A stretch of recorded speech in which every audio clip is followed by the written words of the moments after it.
Eu vou começar a gravar, porque agora este canal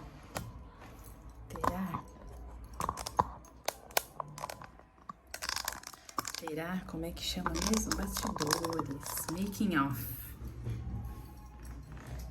Vou colocar o meu ring light, que não é de uma blogueira profissional, que eu sou amadora, mas olha aqui. Coisas que as aulas online da pandemia nos fizeram comprar, não é mesmo?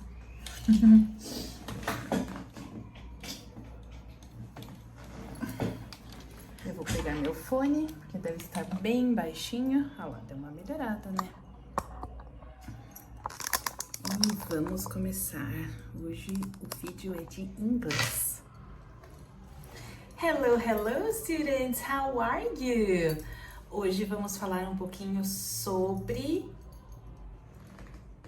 Não sei mais sobre o que a gente vai falar, é isso.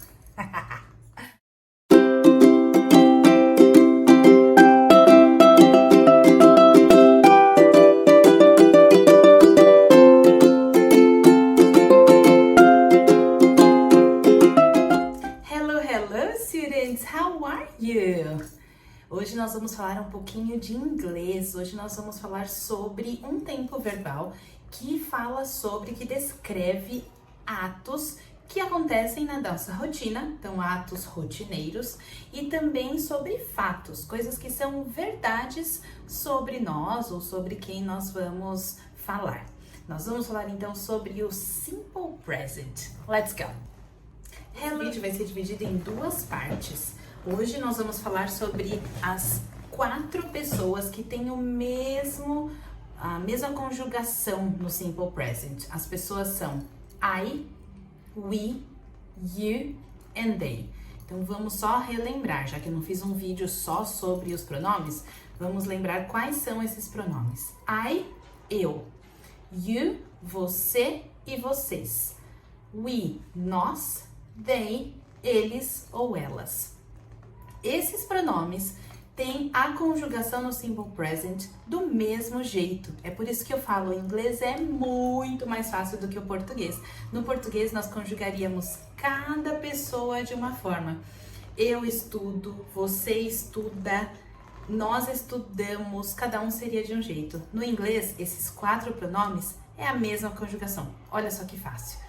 Vamos lá então, vamos ver quais são as formas que eu conjugo nesses pronomes.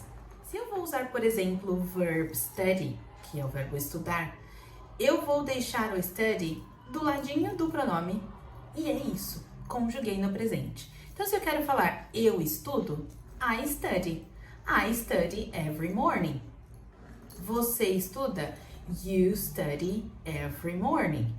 Nós estudamos. We study every morning.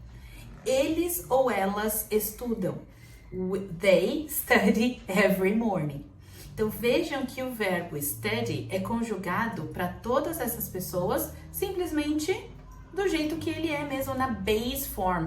A base form e o simple present de I, we, you, they são iguais.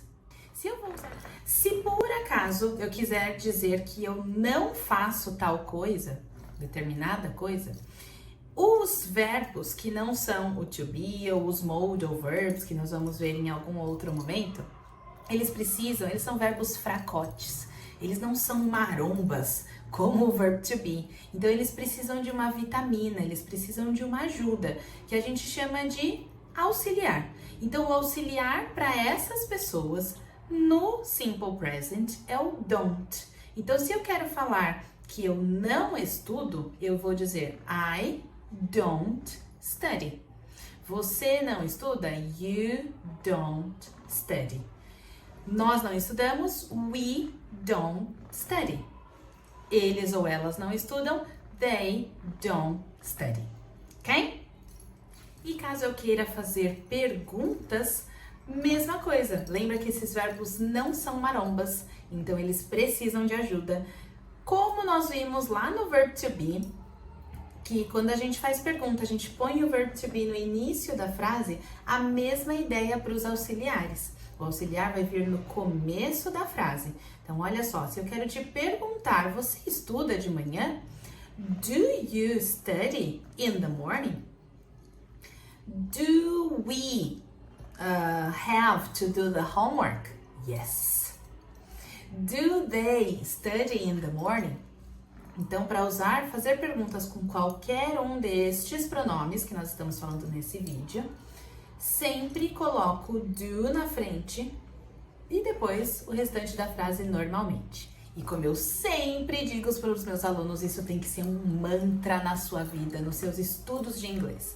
Pergunta com to be, meus alunos estão respondendo com certeza. Resposta com to be. Então, pergunta com do, resposta com do. Lá na frente, quando nós vermos no próximo vídeo, aliás, de inglês, né? Pergunta com does, resposta com does. Pergunta com did, resposta com did. Isso é verdade para sempre. Então, se eu pergunto, do you study every morning? Se a resposta for sim, yes, I do. Se a resposta for no, no, I don't. Ai, teacher, mas tem que fazer I do, I don't. Olha só, vai depender muito do contexto. Se você falar yes e fizer um comentário, no problem. Beleza, vai, yes. Yes, I love studying in the morning. It's amazing because I have the rest of the day to do my things, to practice words. Ok. Agora, só responder yes, no, yes. É meio grosso, parece meio que você não quer conversar, né? Então, o yes, I do serve um pouco para isso, para você mostrar que tudo bem, que você quer participar daquela conversa, ok? Lembra que lá no início nós falamos que o Simple Present fala sobre fatos ou rotinas? Essas frases que eu dei de exemplo falavam mais de rotinas. Vamos ver um pouquinho, então, frases com fatos. Olha só, por exemplo, se eu disser I live in Brazil. É um fato, eu moro no Brasil e é isso, não é uma rotina. Não faz parte da minha rotina morar no Brasil. I live in Brazil, ok? Se eu for falar que eu não moro em algum lugar também, como uma situação de fato, I don't live in Europe, ok? É isso então, parte do Simple Present, nós falamos aqui sobre alguns pronomes. E como que a gente faz então para ter um grande repertório de verbos para eu poder falar sobre rotina, para eu poder falar sobre fatos? Porque sabendo, entendendo essa estrutura, você consegue fazer várias frases, mas você precisa de vocabulário, certo? Então, leitura, procurando vídeos aqui mesmo no YouTube, ou lendo livros que sejam do seu nível. Se você for procurar livros para comprar, procure no nível A1. Que é o nível iniciante de qualquer idioma europeu. Então, você ganhando vocabulário, você consegue fazer várias frases, porque a partir daí, qualquer coisa que você fale de rotina, de fatos, coisas que sejam no presente, você pode usar essa estrutura que nós vimos aqui, ok? Have a very nice week. See you next class. Thanks for watching. Bye bye. See ya.